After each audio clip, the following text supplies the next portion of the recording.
You know that feeling. You pick up your phone, scroll through your messages, and your eyes stop on one name. It's a close friend, someone you used to talk to for hours on end. But now, there's a message just sitting there. It arrived a week ago, maybe 2, or even a month. It wasn't a difficult question. Maybe just a, "Hey, how are you?" or a link to a funny video. You saw it when you were stepping into an elevator or standing in line for coffee. You thought to yourself, "I'll reply tonight, when I have a moment to actually talk." But the evening was exhausting. Then came the next day, then the weekend, which vanished in the blink of an eye. And now, looking at that message, you don't feel joy. You feel this slight, sticky sense of guilt. It feels like replying now would be awkward, like you need to apologize or write a long essay explaining where you've been. And because you don't have the energy for a long essay, you close the app again, and the silence grows even longer. Hi there. Today, we're going to talk about why adult friendship has become so complicated, why we lose the people we truly love, and how to stop blaming yourself for simply being an adult. This is quiet psychology. There's no room for lectures here. Just the calm reality of the lives we're all living. The scheduling trap of adulthood. Think back to how it used to be. In high school or college, we didn't have to work on our relationships. Friendship was a byproduct of our lives. We were simply in the same place at the same time. You didn't need to schedule a coffee date 2 weeks in advance in a Google Calendar. You just stepped outside, and everyone was there. You sat on a bench, shared a snack, and talked about nothing. Friendship was like the air we breathed. You didn't even notice you were breathing it. But then, adulthood happened, and it turns out that now, friendship is mostly logistics. We often fall into a specific psychological trap together. We overestimate exactly how much time it takes to maintain a friendship. Think about that inner monologue. You tell yourself, "I really should call Sarah, but that's going to be at least an hour. I'll have to ask about her new job, her mom, her move. And then I'll have to catch her up on my life too. I only have 15 minutes right now. I'll just call her on Saturday when I'm actually free." Saturday rolls around. You're exhausted. All you want to do is sit in silence. The thought of an hour-long phone call doesn't feel like a joy anymore. It feels like another task. It feels heavy. So, you push it off again. We've set the bar for entry far too high. We've decided that if we can't give someone an entire evening or a deep, soul-searching conversation, then it's better not to reach out at all. But the truth is, adult friendship isn't built on big events. It's held together by small, flickering bursts of attention. There's another side to this, too. Have you ever thought to yourself, "I won't text her, she's already overwhelmed with work, the kids, and the house. I don't want to be just one more thing on her to-do list." We're so afraid of being a burden. We worry that our hello is a demand for attention that the other person simply doesn't have the energy to give. We try to be convenient friends, the kind who never bothers anyone. But do you know what actually happens? While you're trying so hard not to bother your friend, they're starting to feel abandoned. They're sitting there in the middle of their own chaos, their own stress, thinking, "I guess people only care when things are easy. I guess now that life is complicated, everyone has forgotten about me." Your short message isn't a burden. It's a gift. It's giving that person permission to be tired while reminding them that they aren't alone. We have this strange idea that for a friendship to be real, it needs to be deep all the time. We wait for that perfect window of time when we have the emotional energy to dive into the big things. But life rarely gives us those windows anymore. Instead, we have betweens. The 5 minutes while the kettle is boiling. The 10 minutes in the car before you head into the grocery store. This is where the concept of low-maintenance friendship becomes a literal lifesaver. These are the friends who understand that life is messy, the ones who don't keep a scoreboard. In a low-maintenance friendship, a text that says, "I saw this and thought of you," is enough. It doesn't require a 3-page response. It's just a ping, a small signal in the dark that says, "I see you." You still matter to me. If we want to keep our connections alive, we have to lower our expectations of what a proper interaction looks like. We have to give ourselves permission to be bad at staying in touch and trust that our friends are probably struggling with the exact same thing. Think about the people you haven't messaged back. Are you avoiding them because you don't like them? Of course not. You're avoiding the guilt of having been silent. But here is a little secret. Your friend is likely sitting on the other side of that silence, feeling the exact same guilt.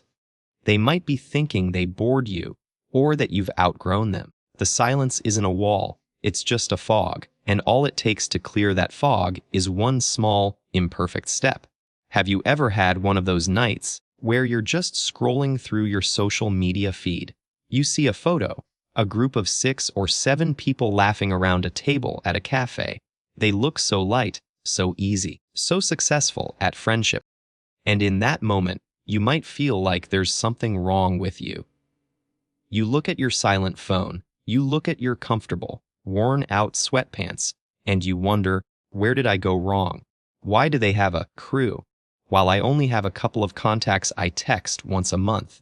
I want to put your mind at ease. What we see on our screens is usually just the highlight reel of someone's life. We see the bright moment, but we don't see the reality behind it. We grew up on shows like Friends or How I Met Your Mother. In those worlds, the characters sit in the same coffee shop or bar every single day. They don't have kids who need help with homework.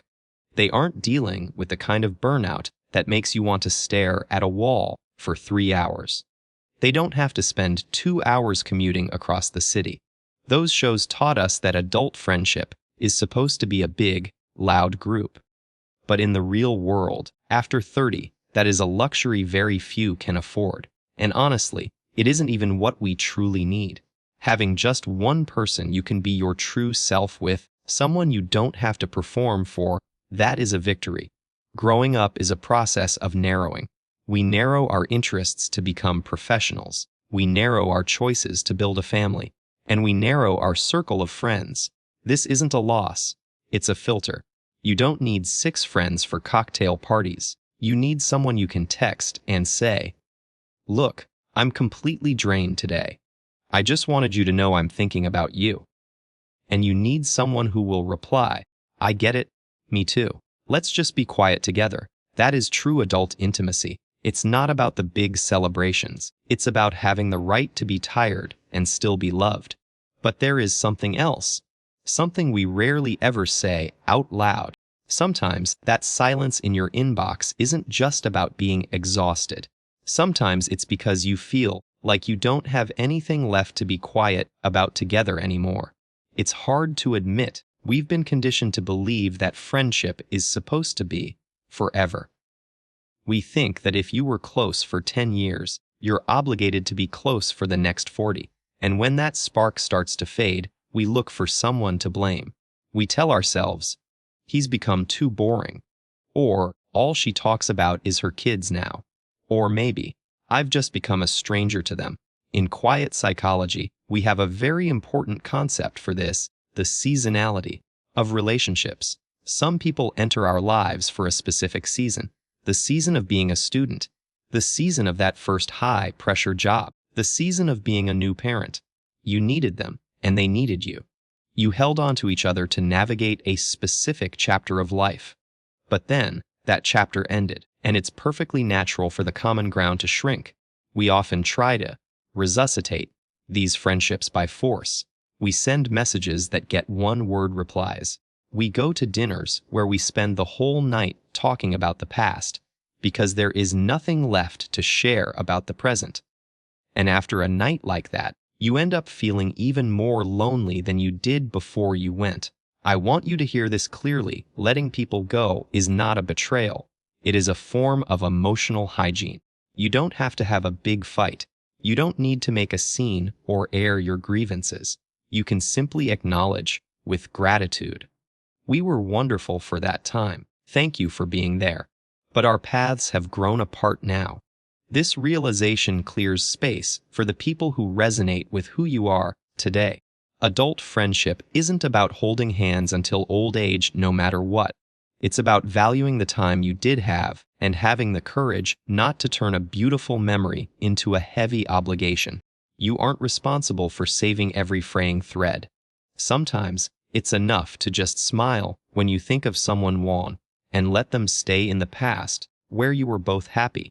Adult friendship is built on these tiny pings, little signals that say we're still on the same wavelength. And one more thing, give others the right to be silent. If you send a message and you don't hear back for a week, try not to let your mind wander. Don't write scripts in your head where you're being ignored or disrespected. Instead, remember yourself. Remember how you felt standing in that elevator. Maybe your friend is standing in their own elevator right now, looking at your message and feeling that same sticky sense of guilt. Maybe they're just waiting for the energy to be the friend they think you deserve. Be the one who breaks that cycle. Be the one who allows friendship to be quiet, slow, and still very much alive. We're all a little worn out right now, from the world, the news, and our own expectations. But we don't have to be alone in that exhaustion. Friendship in your 30s and beyond. It's not about how often you see each other. It's about the comfort of knowing that somewhere out there is a person who has seen you at your best and your worst are, and you don't have to prove anything to them. I want to ask you for one small thing. Right now, as this video ends, open your messages. Find that one person you think about often, but haven't reached out to because you felt it had been too long. Don't write an essay. Just send an emoji, a heart, or a simple thinking of you. That's all it takes to keep the light on. Thank you for being here with me today. Take care of yourself and take care of your silence.